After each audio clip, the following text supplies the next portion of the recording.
Itu pemilu maupun pilkada itu bisa memiliki baik itu kuantitas ataupun kualitas partisipasi masyarakat yang memiliki isu-isu strategis yang bisa langsung menyentuh kepentingan masyarakat, sehingga ini mempunyai daya tarik sendiri. Hasil partisipasi pilkada lebih rendah daripada pemilu itu mempengaruhi legitimasi masyarakat terhadap pemimpin yang terpilih, Pak. Dengan rekrutmen yang terbuka, transparan, kemudian merepresentasikan dari daerahnya masing-masing.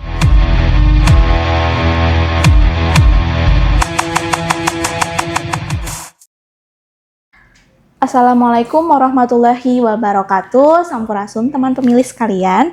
Selamat datang di podcast KPU Kabupaten Garut dengan saya Syakira yang akan menemani teman pemilih dalam diskusi menarik seputar kepemiluan, partisipasi, dan demokrasi. Teman pemilih, pada episode kali ini kita kedatangan tamu spesial di mana beliau merupakan sosok yang menjadi wajah dan harapan baru khususnya bagi KPU Kabupaten Garut, yaitu Ketua KPU Kabupaten Garut periode 2024 sampai 2029, Bapak Faiz Burhan. Selamat datang Pak Faiz, apa kabar Pak? Alhamdulillah baik. Alhamdulillah. Terima kasih ya Pak sudah meluangkan waktu untuk hadir di podcast KPU Kabupaten Garut.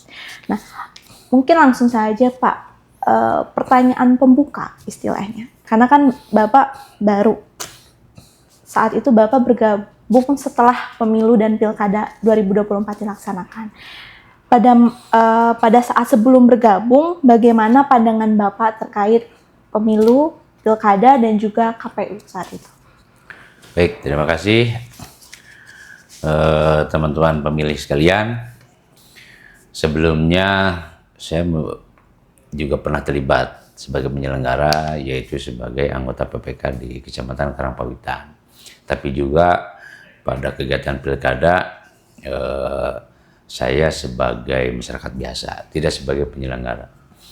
Tentu saya punya pandangan ya terkait pemilu atau dinamika pemilu di Kabupaten Garut. Baik itu KPU sebagai institusi maupun personalia atau sumber daya manusia yang melaksanakan seluruh tahapan pemilu dan pilkada di Kabupaten Garut. Memang KPU Kabupaten Garut ini kalau dilihat dari secara sarana prasarana, setidaknya untuk sarana prasarana dasar itu saya pikir sudah cukup baik ya. Tinggal bagaimana kita bisa mengoptimalkan seluruh dukungan sarana prasarana yang ada. Kemudian bahwa di dalamnya terdapat kekurangan, tapi juga kita harus objektif dari sisi lain bahwa KPU Kabupaten Garut sukses melaksanakan kegiatan baik itu pemilu maupun pilkada. Ya, harapan saya ke depan ya mudah-mudahan dengan bergabungnya saya di sini bisa membawa KPU ke arah yang lebih baik. Baik itu dari sisi peningkatan kualitas sumber daya manusianya atau peningkatan kapasitas penyelenggara pemilunya, juga mampu melaksanakan seluruh regulasi yang harus kita laksanakan sehingga menjadi penyelenggara pemilu yang berkualitas dan para pelaksananya melaksanakan kegiatan pemilu secara berintegritas.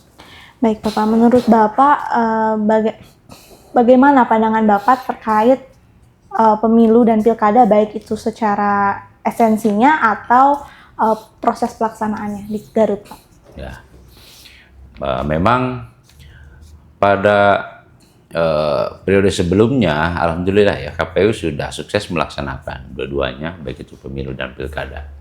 Bahwa di dalamnya memang terjadi adanya dinamika ya, baik itu secara pelaksana ataupun dalam pelaksanaan tahapannya. Saya melihat bahwa ada keunikan ya dari sisi pelaksanaan pemilu dan pilkada.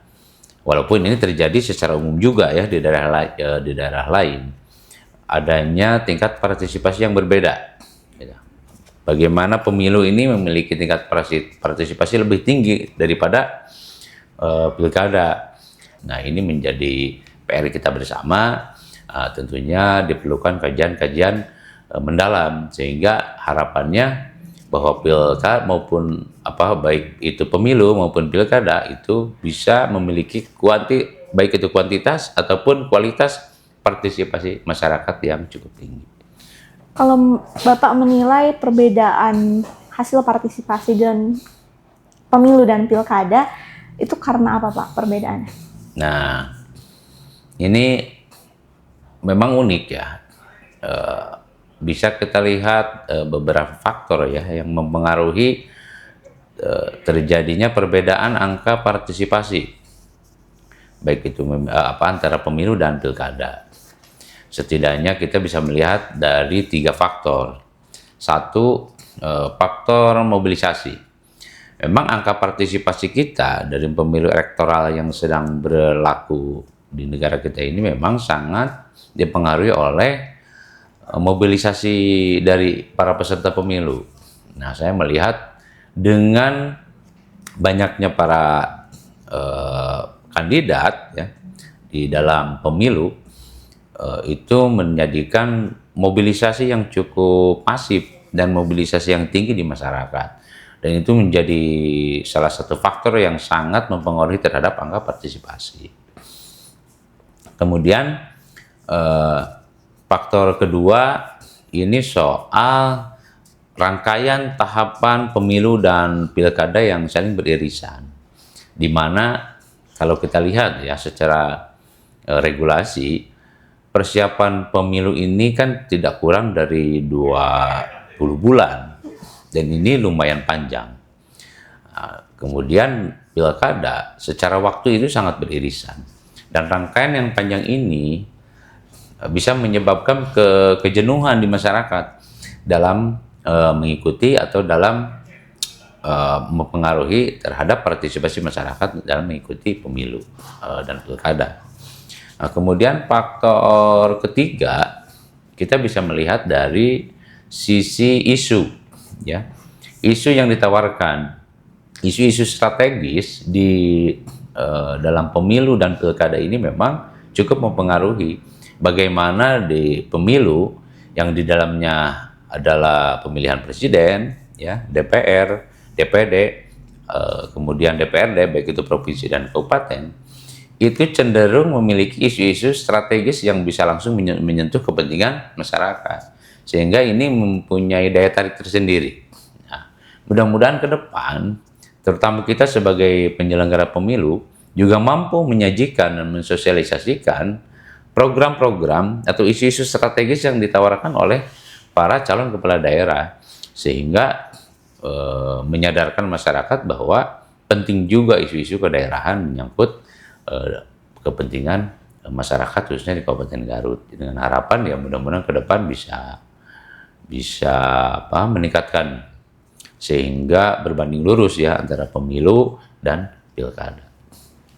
Kita kan tahu, Pak, bahwa Kabupaten Garut itu terdiri dari wilayah yang sangat luas, terdiri dari 42 kecamatan dan pada periode 2024 442 desa. Nah, apakah faktor yang Bapak sebutkan tadi memang berpengaruh terhadap penduduk yang susah dijangkau oleh KPU, Pak? Ya, ini menjadi tantangan tersendiri ya, khususnya di Kabupaten Garut, di mana satu, secara geografis yang Garut ini lumayan cukup luas, gitu ya. Ditambah dengan faktor demografis juga, bagaimana masyarakat yang heterogen, kemudian ini menjadi tantangan untuk kita sebagai penyelenggara pemilu. Satu, kita bisa lihat dari beberapa faktor ya, yang mudah-mudahan bisa bisa menunjang sehingga tingkat partisipasi masyarakat akan lebih tinggi di kemudian hari.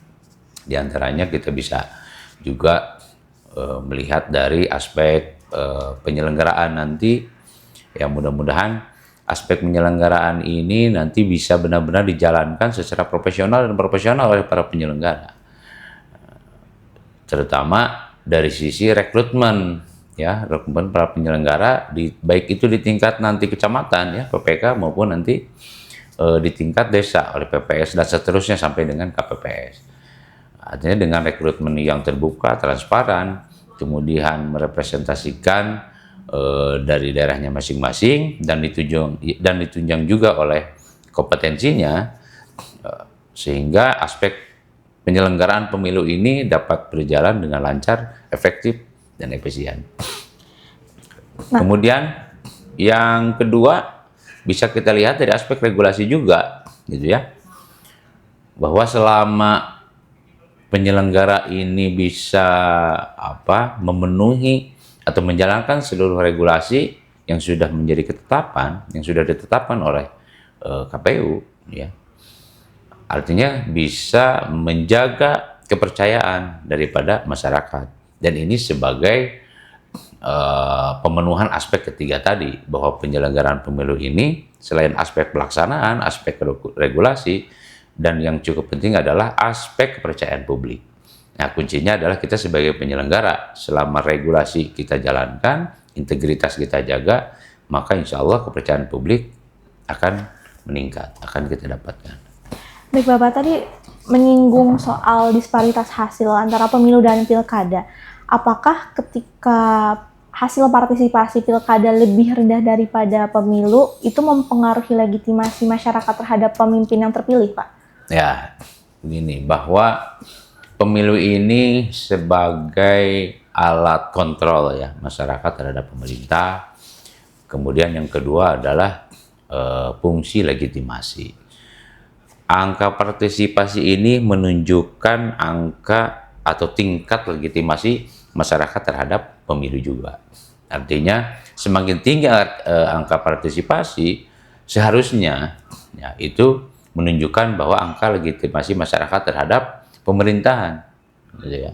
Semakin tinggi angka partisipasinya, kepercayaan masyarakat terhadap pemerintah yang dipilih oleh masyarakat itu semakin tinggi. Artinya harapannya ya mudah-mudahan dari hasil pemilu atau pilkada itu bisa melahirkan pemimpin yang mampu menjalankan aspirasi atau kepentingan masyarakatnya. Menurut Bapak bagaimana cara menjaga demokrasi khususnya di tingkat lokal di Garut agar menjadi demokrasi yang sehat gitu, Pak, di tengah fenomena hasil partisipasi pilkada ini tidak terlalu tinggi seperti pemilu? Nah, dari angka partisipasi ini kita bisa melihat dari dua sisi ya. Baik itu angka partisipasi ini secara kuantitatif, ini lebih teknis sebetulnya ya. Nah, atau dari perspektif kedua adalah partisipasi ini secara kualitatif. Ini terkait dengan kualitas demokrasi di kita. Bahwa pelaksanaan pemilu ini sebagai salah satu pilar demokrasi, ya, pemilu ini salah satu pilar demokrasi. Artinya ke depan bagaimana masyarakat ini memilih secara kualitatif, ya. Kesadaran publik, kita memiliki tugas diantaranya adalah membangun kesadaran publik sehingga masyarakat memilih dengan pertimbangan kualitatif, bukan semata-mata mobilisasi tadi. Itu satu. Yang kedua, ya memang ya kita harus jujur, kualitas pemilu di kita ini ya masih dikatakan kurang bagus ya, kurang tinggi. Terjadinya money politics, kemudian masih banyaknya hoax di masyarakat, dan ini mempengaruhi terhadap kualitas pemilu atau kualitas demokrasi di kita. Nah, ini salah satu tugas yang menjadi tantangan terbesar kita juga ke depan, bahwa bagaimana menyelenggarakan pemilu yang berkualitas. Artinya berkualitas ini bersih daripada kegiatan-kegiatan yang tadi yang merusak demokrasi kita. Nah, ini tantangan ke depan, mudah-mudahan dimulai dari kita sebagai penyelenggara yang bisa membangun integritas sehingga mendapat kepercayaan dari publik.